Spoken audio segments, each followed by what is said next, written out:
नमस्कार भक्तांनो, श्री स्वामी समर्थ. गरोदर बाईच्या पोटामध्ये मुलगा आहे की मुलगी कसं ओळखायचं, चला तर पाहूया या व्हिडिओमध्ये. व्हिडिओ शेवटपर्यंत पहा आणि मराठी ऑल अपडेट या यूट्यूब चॅनलला सबस्क्राईब करून शेजारील घंटीचं बटन तुम्ही नक्की दाबा. भक्तांनो, हा जो उपाय आहे प्राचीन काळात करत असलेला उपाय आहे. भक्तांनो, या उपायाने 99% तर समजतं. काही लोकांना ही अंधश्रद्धा वाटेल, भूलथापा वाटतील, पण हे सत्य आहे. अनेकांनी उपाय करून बघितलेला आहे, त्यांना याचा फरक जाणवलेला देखील आहे. त्यामुळे तुम्हीसुद्धा हा उपाय नक्की करा.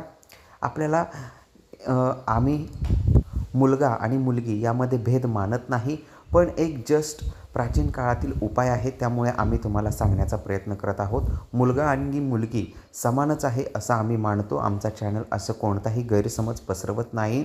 तुम्हाला हा व्हिडिओ एक वैज्ञानिकदृष्ट्या आणि प्राचीन काळात चालत आलेल्या उपायानुसार आम्ही तुम्हाला हा उपाय सांगणार आहे. कोणत्याही पद्धतीने कोणीही यामध्ये वाईट कमेंट करू नका आणि कोणाच्याही मन दुखावण्याचं काम आम्ही या व्हिडिओमधून करत नाही. फक्त तुम्हाला एक ज्ञात असावं असा हा उपाय आम्ही तुम्हाला सांगणार आहे. उपाय अगदी साधा आणि सोपा आहे. यासाठी कुठंही जायची गरज नाही. आपल्या घरामध्ये बसूनच कोणताही त्रास होणार नाही, कोणतीही टेस्ट करायची नाही, काहीही करायचं नाही. फक्त तुम्हाला एक कांदा घ्यायचा आहे, एक लसूण घ्यायचा आहे.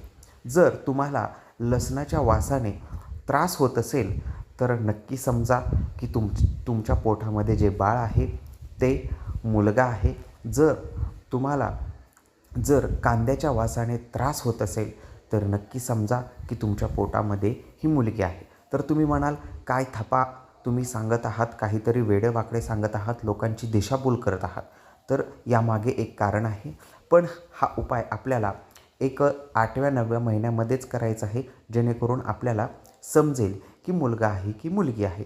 फक्त यासाठी का तर भक्तांनो, मुलगी ही असते, मुलीला स्वयंपाकाची ओढ वगैरे असते, त्यामुळे लसणाचा वास ही तिच्यासाठी काही वेगळी गोष्ट नाही. आपण जे स्वयंपाक वगैरे करतो त्यामध्ये लसूण हा प्रामुख्याने लागतो आणि लसणाचा वास जर सहन होत असेल आईसाठी तर तिच्या पोटामध्ये ही मुलगी आहे असं समजावं. आणि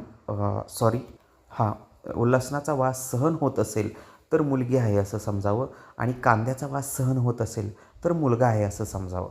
तर हा अगदी साधा आणि सोपा उपाय आहे. तुम्ही नक्की करून पहा.